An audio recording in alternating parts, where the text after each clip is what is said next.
네, 아버지가 영모라니요. 그럴 리가 없습니다. 단아하고 꼿꼿한 자세로 앉아있던 여인의 어깨가 처음으로 흔들렸습니다. 그녀는 조선 3대 거상으로 불리는 백호상단의 외동딸 서윤이었지요. 아버지를 닮아 어릴 적부터 상제가 있어 셈이 빠르고 배포가 두둑하기로 정평이 나 있었습니다. 그런 그녀가 한양의 또 다른 거상 흑룡상단의 아들과 혼례를 올리던 바로 그날이었습니다. 아버지가 역도로 몰려 끌려가고 믿었던 정혼자에게는 버림받았지요. 모든 것을 잃은 그녀가 다시 일어서기까지 과연 어떤 일들이 있었을까요? 어서 오세요. 이화입니다. 오늘은 한양 대거상의 여식이었던 서윤의 기구한 이야기를 들려드릴게요. 옛날 조선 전기, 한양의 상권은 세 개의 거대한 상단이 팽팽하게 힘을 겨루는 형국이었습니다. 그 중에서도 백호상단의 최재강 상단주와 흑룡상단의 강만호 상단주는 각기 다른 방식으로 상계를 이끌고 있었지요. 최재강은 상도는 곧 인도라 하여 정의롭고 공명정대하게 상단을 운영하며 백성들의 신망을 얻었습니다. 그는 이익이 조금 덜 남더라도 흉년의 곡식을 풀고 정당한 값을 치르며 거래를 했지요. 반면 강만호는 이익이 되는 일이라면 물불을 가리지 않는 탐욕스러운 자로 시장을 어지럽히기로 유명했습니다. 그는 매점매석을 일삼고 약소 상단을 겁박하여 헐값에 집어삼키는 일을 서슴지 않았지요. 두 상단은 당연히 사이가 좋지 않았습니다. 하지만 명나라로 향하는 새로운 교역로를 확보하는 문제에 있어서는 두 상단의 이해관계가 맞아떨어졌답니다. 두 상단의 힘을 합치지 않으면 막대한 자금이 드는 교역로를 뚫을 수 없었기 때문이지요. 결국 두 상단은 오랜 경쟁을 잠시 멈추고 하나의 결정을 내리게 됩니다. 바로 두 상단의 후계자 백호상단의 딸 서윤과 흑룡상단의 아들 강학성의 혼례를 통한 가문 간의 결합이었지요. 서윤은 아버지의 명미남을 물려받아 15살에 이미 장부 보는 법을 깨쳤고 아버지를 따라다니며 상단의 일을 배웠습니다. 특히 사람을 보는 안목이 뛰어나 상단의 어른들을 놀라게 한 제목이었지요. 반면 강학성은 상제는 있었으나 그 성정이 아버지를 닮아 거칠고 탐욕스러웠습니다. 원하는 것은 어떤 방식으로든 가져야만 직성이 풀리는 사내였지요. 서윤은 아버지의 큰 뜻을 위해 내키지 않는 혼례를 받아들였습니다. 혼담은 일사천리로 진행되어 금세 혼례날이 밝았습니다. 이른 시간부터 두 집안은 손님 맞이로 분주했고 서윤은 고운 족두리를 쓰고 연지를 찍으며 생애 가장 행복해야 할 날을 맞이하고 있었지요. 하지만 그녀의 마음은 어쩐지 불안했습니다. 흑룡상단 사람들이 보이는 과한 환대가 오히려 불편하게 느껴졌지요. 그렇게 풍악이 울리고 잔치가 절정에 달했을 무렵 풍악 소리가 일순간 멎었습니다. 목소리 높여 대화를 나누던 하객들도 모두 입을 다물고 정문을 바라보고 있었습니다. 그곳에는 날카로운 기세를 뿜어내는 광군들이 한치의 흐트러짐도 없이 대열을 갖추어 잔치 마당으로 들어서고 있었습니다. 그들의 조용하고 신속한 움직임이 마당의 모든 소리를 집어삼킬 듯 위압적이었지요. 관군의 대장이 앞으로 나와 서늘한 목소리로 어명을 외쳤습니다. 역적 최재강은 오라를 받들라. 사병을 몰래 모으고 역도들에게 자금을 지원하며 영모를 꾀한 죄다. 아버지가 영모라니요. 하객들은 숨소리조차 내지 못했고 서윤이 보는 앞에서 아버지는 속수무책으로 오라에 묶여 끌려나갔습니다. 서윤은 이 모든 것이 믿기지 않았지요. 평생을 나라와 백성을 위해 상도를 지켜온 아버지가 영모라니 말도 되지 않았습니다. 서윤은 하얀 화롯을 입은 채 아직 정식으로 부부가 되진 않았지만 남편이 될 강학성에게 달려갔습니다. 서방님, 제발 도와주십시오. 저희 아버지는 절대 그럴 분이 아닙니다. 분명 모함입니다. 그녀는 그의 옷자락을 붙잡고 애원했지요. 하지만 강학성은 그런 서윤의 손을 벌레 보듯 매몰차게 뿌리쳤습니다. 그의 눈빛은 얼음장처럼 차가웠고 심지어 입가에는 옅은 미소까지 번지고 있었지요. 이제 와서 나에게 무얼 어쩌란 말이오. 이미 역적의 딸이 되었는데 몰락할 길밖에 남지 않은 당신을 내가 왜 도와주어야 하오. 상단의 이익을 위해 억지로 하는 혼례였는데 이제 그럴 필요도 없게 되었군. 그의 차가운 한마디는 서윤의 가슴에 비수가 되어 꽂혔습니다. 이 혼사는 없던 일로 합시다. 강학성은 냉정하게 한마디 말을 던지고는 자리를 떠났습니다. 서윤은 그 자리에 주저앉아 멀어져 가는 아버지의 뒷모습과 싸늘하게 돌아선 강학성의 모습을 망연자실하게 바라볼 수밖에 없었지요. 그날 이후 서윤의 인생은 나락으로 떨어졌습니다. 아버지가 의금부로 잡혀간 지 얼마 되지 않아 상당과 집안으로 의금부 나졸들이 들이닥쳤지요. 그들은 역적의 재산은 일체 동하지 말라는 명과 함께 관아의 이름으로 주요 기물의 백지를 붙여 봉인하고 재산 목록을 작성하기 시작했습니다. 그 과정에서 어머니마저 속절없이 잡혀가고 말았지요. 서윤은 아버지의 측근이자 상단의 행수였던 조 행수의 도움으로 겨우 몸을 숨길 수 있었답니다. 어머니는 광군에게 끌려가기 전 몸에 지니고 있던 작은 은비녀 하나를 서윤의 손에 쥐어주었습니다. 서윤아, 이것이라도 가지고 가거라. 부디 몸 조심해야 한다. 서윤의 손에는 차가운 은비녀 한 자루만이 남아있을 뿐이었습니다. 간신히 목숨만 부지한 서윤은 조 행수가 마련해준 근처 주막의 골방에 몸을 숨겼지요. 충격과 슬픔에 빠져있던 그녀의 귀에 더욱 기가 막힌 소식이 들려왔습니다. 흑룡상단이 기다렸다는 듯이 백호상단이 가지고 있던 모든 사업체와 교역로를 차지하기 시작했다는 것이었습니다. 두 상단이 힘을 합쳐 개척하려던 명나라 교역로마저 흑룡상단이 독차지하게 되었지요. 구심점을 잃은 백호상단은 모래성처럼 허무하게 무너져 내렸습니다. 서윤은 그제야 깨달았습니다. 이건 처음부터 흑룡상단이 꾸민 함정이었구나.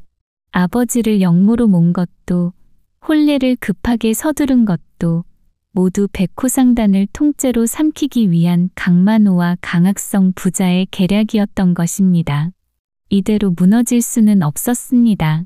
서윤은 이를 악물고 주막에서 빌린 칼로 자신의 긴 머리카락을 싹둑 잘라냈습니다.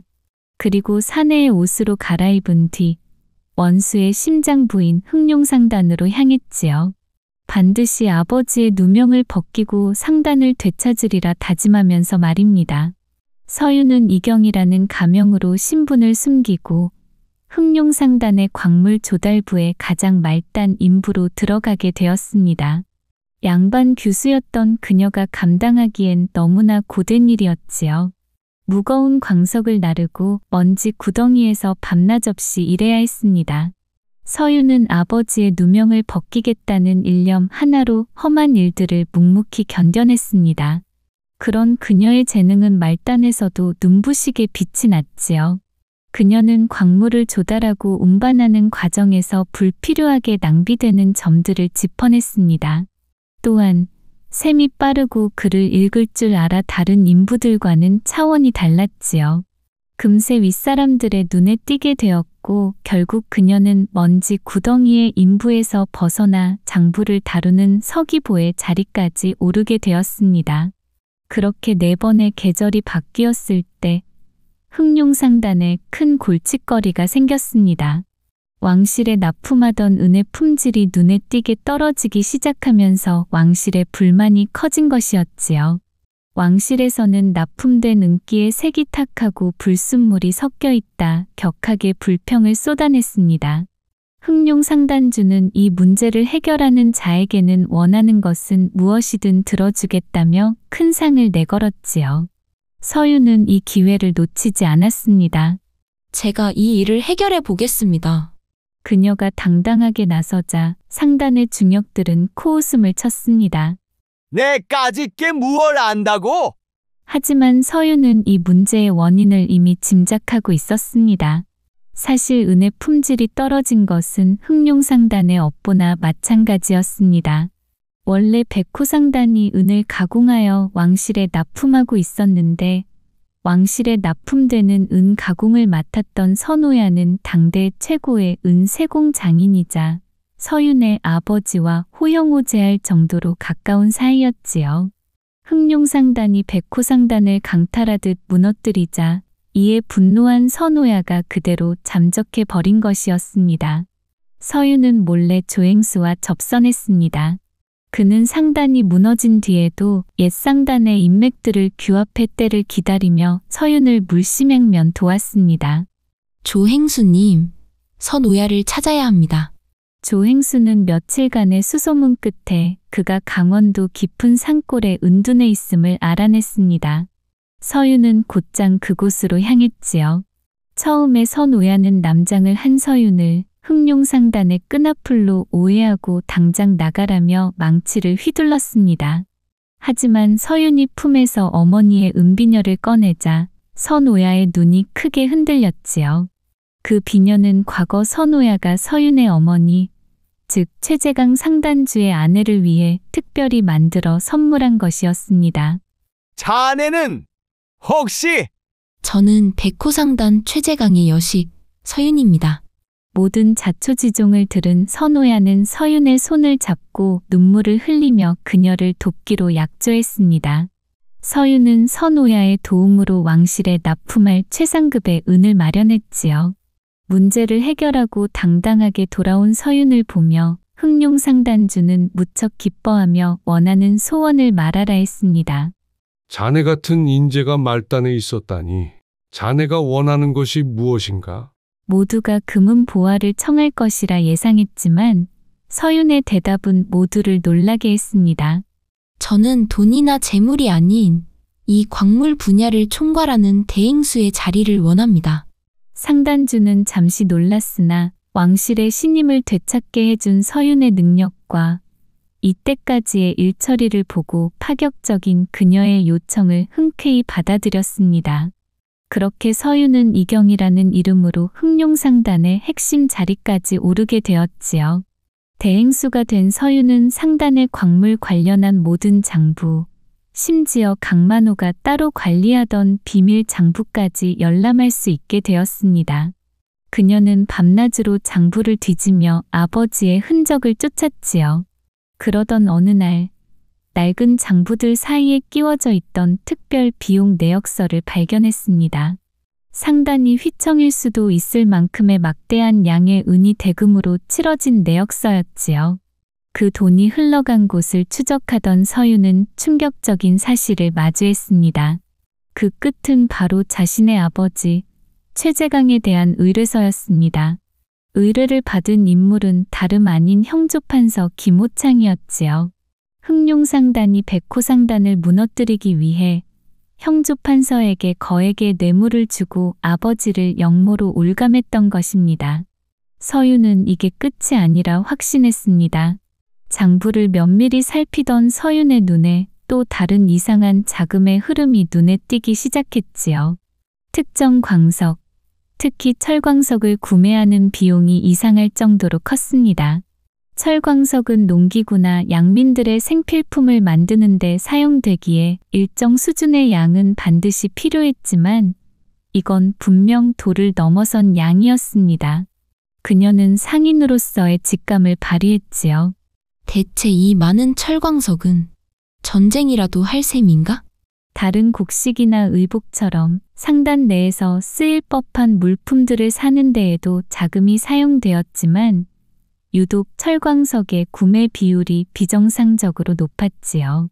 서윤은 다시 조행수와 접선하여 철광석이 운반되는 경로를 며칠 밤낮으로 미행했습니다.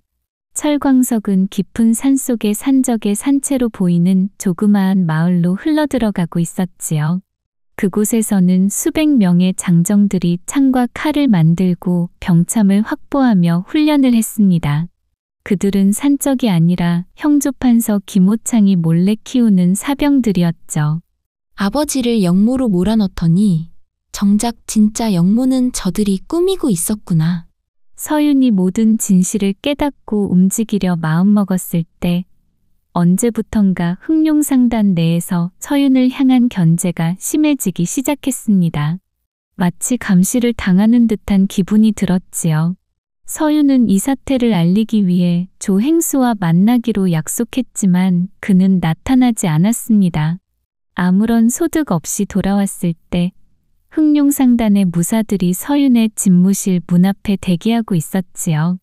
이경 대행수, 어딜 그리 다녀오십니까? 서윤은 모든 것이 발각되었음을 직감했고 얼버무리며 자리를 빠져나왔습니다.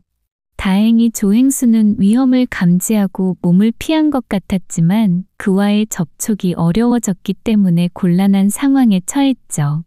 그때 서윤의 머릿속에 언젠가 조행수가 만일을 대비해 쥐어준 서찰이 떠올랐습니다.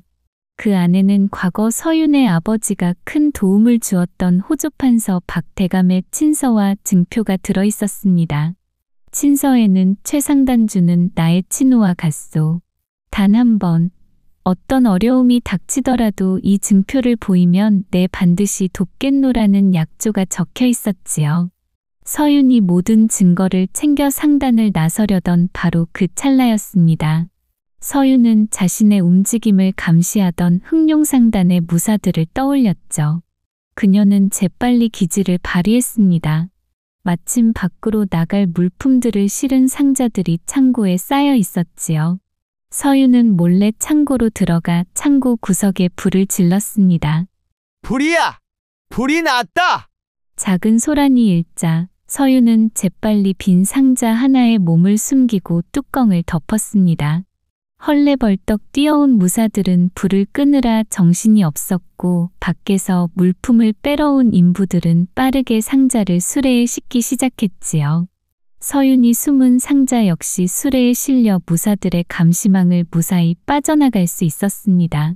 서윤은 상행 중 인부들이 쉬는 사이 빠져나와 황급히 호조판서 박대감의 댁으로 찾아갔습니다. 서윤이 박대감의 집에 도착해 증표를 들이밀자 박대감은 한밤중임에도 그녀를 환대했지요. 서윤은 그간 모아온 모든 증거들을 전달하며 자초지종을 설명했습니다. 모든 것을 전해 들은 호조판서는 다음날 이른 아침 왕을 아련하여 흑룡상단과 형조판서에 영모 증거를 올렸지요. 이 사실을 알게 된 왕은 크게 분노했습니다.